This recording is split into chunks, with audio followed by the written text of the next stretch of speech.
Hello again, you sick, twisted weather freaks, and welcome to another fun filled, action packed, and intellectually stimulating edition of This Week in Weather. I'm your host and meteorologist, DT from WXRisk.com, the commander of chaos, colonel of confusion, the captain of catastrophe. Let's talk about this week in weather. And a lot to talk about. A brief review here of January and what's going on with the pattern and what's happening with February and all sorts of different signs and possibilities. So let's get right to it. First, we'll take a look here. These were the departure from normal temperatures for January, and you can see that most of the cold air was restricted to the Midwest and New England and the northern Mid-Atlantic states. Hasn't been a particularly cold month.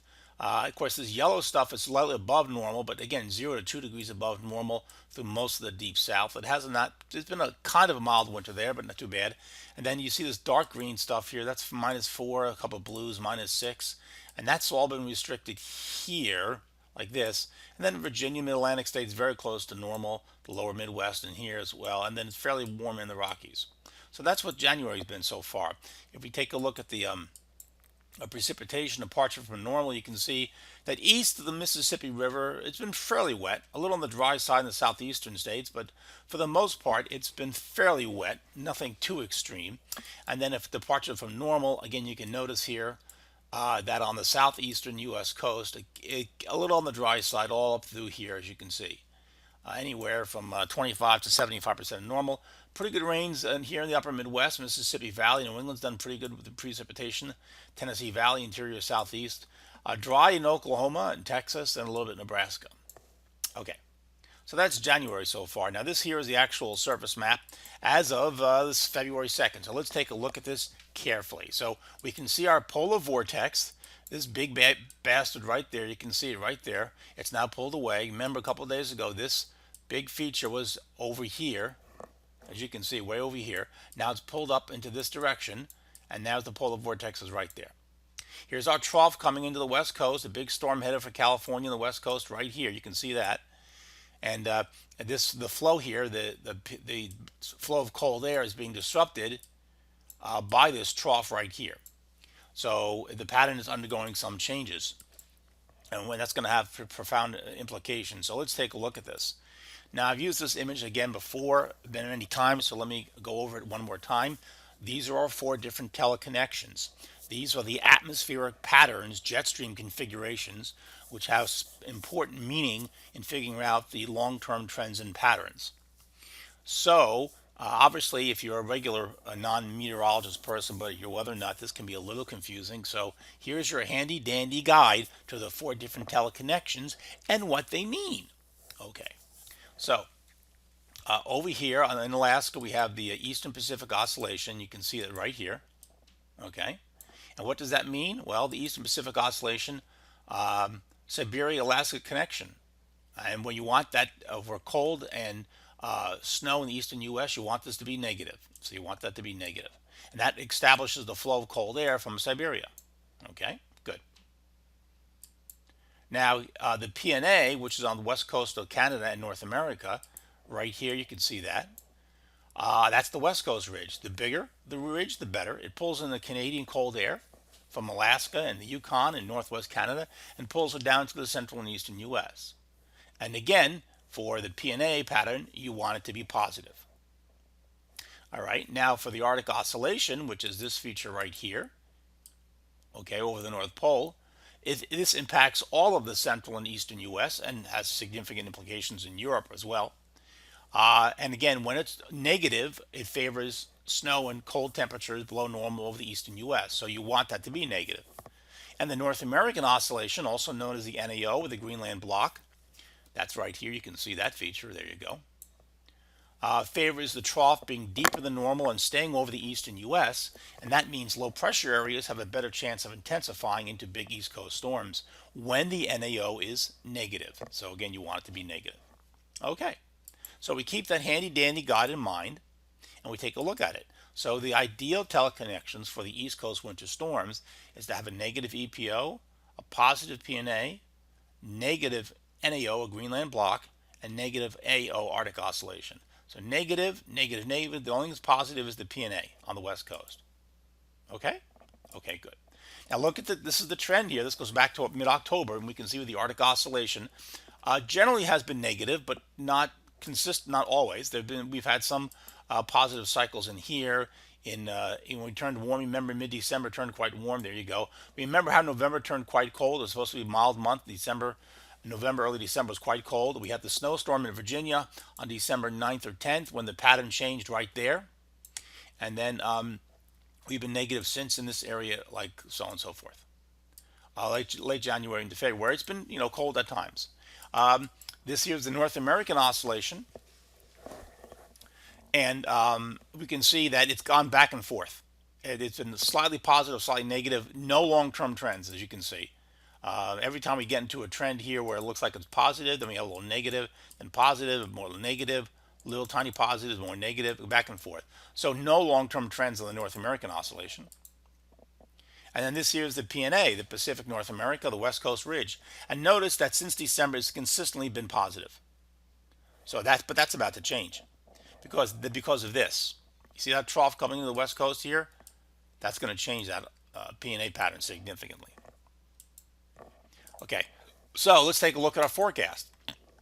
Okay, so the EPO is negative. Let's take a look. See, there it is, negative right here. So that's good. We want the EPO to be negative.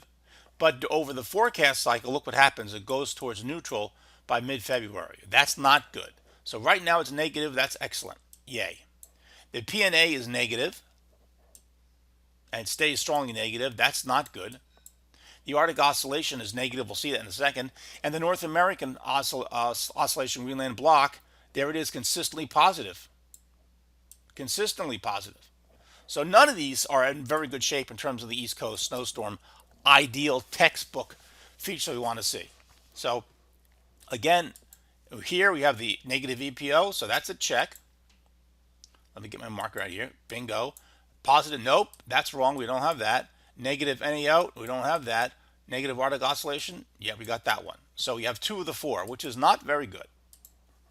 And that's going to change. Now, as regard to the Arctic oscillation, here you can see that the European ensemble has the has the Arctic oscillation. As you can see it right here, strongly negative, and so is the GFS. But by the middle of the month, look what happens by by February 9th or 10th, it goes positive. You see that? Looking at the green here, not the brown, not the black, the green, and then also here to some degree. Then it levels off a little bit at the end, but the middle of February it goes positive, and that's not what you want to see. That's not good. As a result, we have this pattern. So we go from this with the trough on the West Coast, the vortex over eastern Canada, to this. Now look what's happened here. So the trough has moved in significantly, big low here in Northern California, Oregon, a big low in the Rockies, big trough here, and we have a ridge developing in this direction, over here, ridge. And there's the remains of the polar vortex going up into Greenland in that way. So all the energy is coming into the western United States here, and we have this ridge over the eastern United States, which is not good, and the temperatures are going to reflect that.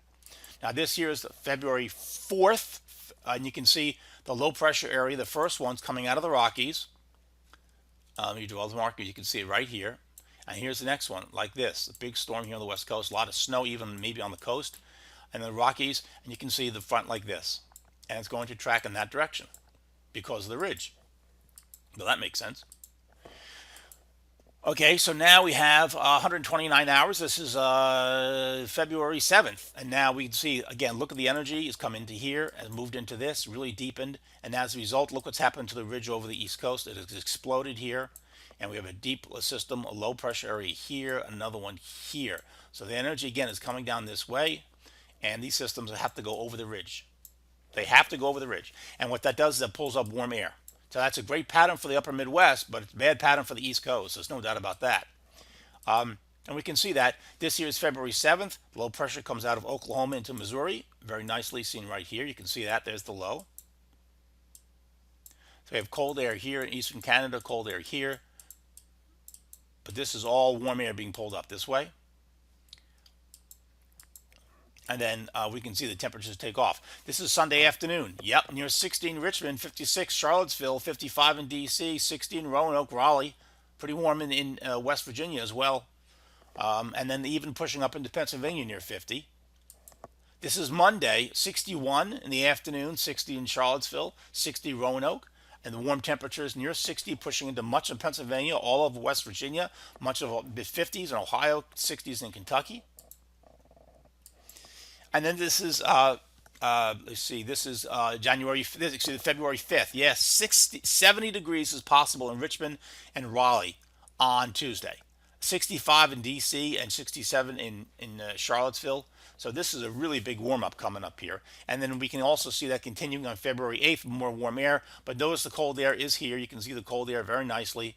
In this area, there's the front like this. So the cold air is coming back. But until then, it's pretty warm ahead of this front. Okay, so if you look at the 6 to 10 day overall pattern, and that's what this is the mean of the 6 to 10 day. So we can see our ridge is here. This is the ridge. You see the ridge there? Okay, that makes sense. You can see that. Now, this here is our polar vortex, north where it should be. This here is the ridge. Now, that ridge is not on the West Coast. You're going to see people telling you that's on the West Coast. That's bullshit. This is in the Gulf of Alaska, folks. That's Alaska right here. This is in the Gulf of Alaska. And that produces the trough over the West Coast. This is not the West Coast ridge. This teleconnects to that. So that's why the ridge is out here in the Gulf of Alaska and the trough is over the Rockies. That means low pressure is doing this, staying to the north, pulling up the warm air. And that's why the pattern turns mild in the 6 to 10 day. Sure enough, we can see this on February 7th and 8th. The second big low, the one which was coming out of here, that's February 7th. Okay, so we saw the low over Missouri. See it right here. Oops. Okay, we saw that. That's in Missouri on February 7th. Now we go to February 8th. And the big low is now over, I guess, Ohio area, eastern Michigan right here. So this could be all snow for Chicago again, maybe Wisconsin, Minnesota, Iowa, maybe a blizzard up in this area. And then the cold front comes down like this, and the warm front's like that. So this is all very, very warm here on the 7th and the 8th, and that's where you can see that in Virginia, Maryland, Pennsylvania, West Virginia, North Carolina, so on and so forth. Now, once that system blows through, then the cold air is back. Yay, February 8th and 9th, sorry, the cold air is back. And we can see the high pressure right here, nice strong 1044 high. Now the front is along this direction, along the coast here like this. So the issue is, and here comes more energy over the west coast, so is something going to develop on the front? Probably, yes, given the time of year. This is a 192-hour map, same as this. You can see that. That's the surface. This is the upper air. And again, here's our southeast ridge is now flattened somewhat, right? And here's our northern, here's our jet stream. There's the southern jet stream coming in. There's a big piece of energy here, like I said. And then the Arctic jet like this. The Arctic air is not really coming into the eastern United States. It's coming down into the west coast, but it's not coming here. It's staying to the north. And this is all vortexes here, and this is not good for the NAO. The NAO here is positive, very strongly positive, as you can see it. So as a result, the ridge is pretty strong and it forces low pressure areas to stay to the north or fall as rain with warm air. Now let's take a look at our MJO. Now this goes back from November 4th. So generally, again, this is complicated for some people. Here you go. Warm, generally warm phase, warm patterns, cold during the winter months. So this is 8, phase 1, phase 2, and phase 3 is kind of neutral. And so is phase 7. But phase 4, 5, and 6, these are the really warm ones. And if you notice, we've had a lot of the MJO in the warm cycle. Not nearly as much as in the cold cycle. A lot of it's been in the warm cycle. And that's one of the reasons why the winter's kind of underperformed. Now, the data on Friday was showing, if you look at our MJO models here, notice what they were doing. The Japanese model here at the bottom, this is interesting. This Japanese model, this is the European, this is the GFS ensemble. Look what they're doing. Look at the green lines, okay? So here's the Japanese model, keeping it in phase 6 into early February. European model starts here, and then it goes neutral, and then back out into phase 6 towards 7 a little bit. February, by the middle of February. And then look at the GFS, 7. Okay, that's good. That's kind of cold and wet. And then it drops back in neutral circle. And then this big, huge loop back into phase 6, which is not a cold, which is a mild cycle, a mild pattern for the Midwest and the East Coast. So this was huge different. Everyone thought that the MJ was going to go into phase 8 and phase 1, which are very stormy patterns for the East Coast, but apparently that's not the case. That's what the data was showing on Monday, last Friday. So that's an important change, and you can see what this looks like. This is phase 6. Okay, when you have a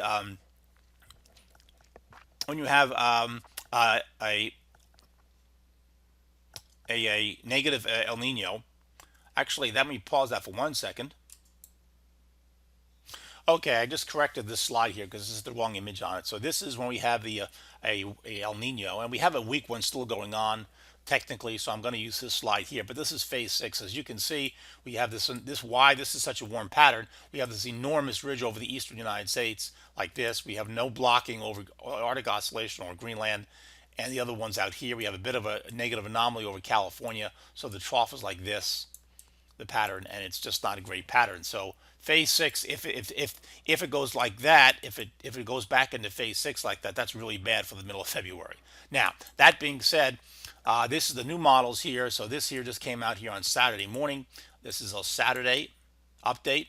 Okay, so here we have the Canadian model, which takes it and loops it back like this and then back into phase 6 and 7 again. So that would be really bad. That takes us to February 16th. And then the GFS model does the same sort of thing. It has it here, loops it back, phase 6, and then back into phase 7 by middle of February. So again, this would be take out a good portion of February here if this was in phase 6. So this is not what you want to see at all. This is really bad on both these models. Now, that being said, the better MCO models, which are the European models, are different this morning. They're very different. As you can see, they now move it into phase 8. You can see it here and go into phase 8 by the middle of February. We like that. Phase 8, great. And then here, the European monthly, same sort of thing. Loop it around for a little bit and then move into phase 8 and then phase 1 and in phase 2 by late February, into mid-February and March. And 8, 1, and 2 are all great. They're all pretty stormy patterns here for the eastern U.S. But again, we have to see if that actually happens. I mean, that's what one of the projections are. To show you how good it is, this is 8. Okay, El Nino, February, phase 8. This is the monster snowstorm pattern for the MJO. If this happens, again, if that happens, excuse me, we get this happening here. Where did it go? Okay, there you go. There it is. On the European, you can see it. If it goes into phase 8 here in February, and we still have the El Nino here, which I think we will, that's a snowstorm signal. Big snowstorm on the East Coast. Don't know if it's going to do that because, again, other models don't do that. They don't put it in the phase 8. Okay, if the phase 8, if you want to look at the neutral, again, that's a great snowstorm pattern in February. Phase 8, neutral El Nino is a great snowstorm pattern for the East Coast as well. Okay, some possibilities here, but you know, just some. Not it's not conclusive at all. Okay, let's see here. Let's finish up. Now this is the 11 to 15 day, and again, 11 to 15 day overall mean pattern. Your ridge is in the Gulf of Alaska, which produces the trough here over the Rockies and the Plain States. We have a flat ridge here, so low pressure. If it comes out of the southwest, takes a mid track here, something like that, or maybe like this, depending on where the low forms. And we have some blocking here over Greenland. Not a lot, but we have some, and that keeps the ridge flat, so the low pressure areas have a better chance of staying to the south, and the colder, and there's more winter weather precip in them. Potentially, maybe, that's one possibility. All right, if we look here down the road, we can see 264 hours out, mid-February, after the cold front pushed on through. The ridge, again, is here in Alaska. So the mean trough is over the Rockies of the Plain States. As long as this stays flat and the flow's like this, you have low pressure here. Here's your trough. Taking a track like that, maybe we're in business. Again, a little bit of blocking over Greenland, not a lot. Your polar vortex is fairly far to the south. We have cold air coming in. That's pretty good. So this looks fairly optimistic. Okay? Maybe. And then this also here, and again, this would be great if we're moving into phase 8. This would be really terrific. And then this one here is February 16th, same sort of thing. Ridge is still in Alaska, and we can see the mean trough axis, if we had to draw it, would probably be, there's one here, looks like, and there's another one here. So low pressure in the southern stream comes this way, and if it's cold enough, it's mostly snow or ice. So now, if the blocking here is not in place, that's going to change things significantly. We'll get to that in a minute. Okay. I want to caution you about this, however. This is from last week. Okay, this is from, let's take a look. This is January 10th. January 10. Okay, valid January 29th. We did not have a monster trough on the East Coast a couple days ago, folks. We didn't have that. This is complete bullshit. This was completely wrong. And we saw where the cold air was in place. Yes, we got that right. But the trough was overdone. We didn't have that. So it kind of got that one right. But if you go further down the road, this is also January 10th for today, February 2nd. Okay, so that what it said the pattern was going to be, and this is what the actual pattern is. That's not good. That's not a good model projection. So we did, the European Weekly missed that. And one of the reasons it missed it is look at the blocking it's been showing over Greenland. Look at this. It's been going crazy with this blocking over the Greenland for weeks, and it hasn't showed up. It has not showed up. The NAO has been consistently positive.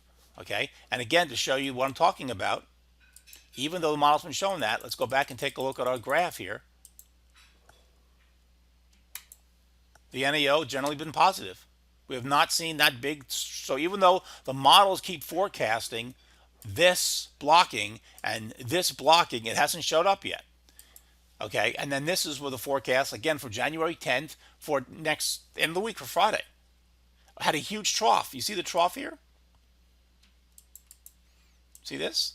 And what's actually going to be the case on February 7th? Again, look at the blocking over Greenland. Didn't show up. February 7th. That's February 10th. Nope, not hitting. This is February 7th. Huge ridge over the East Coast. Trough on the West Coast. The exact opposite of what the European Weekly was showing for this. This is back on January 10th. This is the forecast for this Friday. The exact opposite. Okay, so let's take a look at the European Weekly's February 1. Let's be careful here. Let's not too excited. All right, this is the 14 to 21 day. And again, the model has some moderate blocking over Greenland. The mean trough remains over the West Coast. The ridge is flat because of this block here. All right. And as a result, low pressure can take a more of a track like that, maybe some snow and some ice. And we can also see that on the next time frame, which is the week 21 to 28, taking us to the end of the month. This looks a little better. Again, the trough is more broad. It's a little colder. But it's all dependent upon the blocking in Greenland. This is the key feature. This is the key feature. So you have to ask yourself this. What happens if the negative NAO does not show up again? Okay? If we do not get that showing up again, then what happens is the winter comes to an end, early end. This mean trough over the western United States, here, see that? If that is still there, but we do not have the blocking, then you're going to get low pressure doing this, coming up from Texas to Chicago, Texas to Michigan, and we're going to warm up and we're going to get rain. And most of February will be a whole bunch of nothing. So that's the important feature. Already you can see if you look at the extended models here, midday Saturday, some of the models are trying to lift the system for February 12th to our north, up into Ohio or Michigan. So we've got to have that blocking. We don't have that, the winter is going to go into the crapper here in February. That's a big deal. This is meteorologist DT from weatherist.com. I'll see you on the Facebook page and on the Twitter page.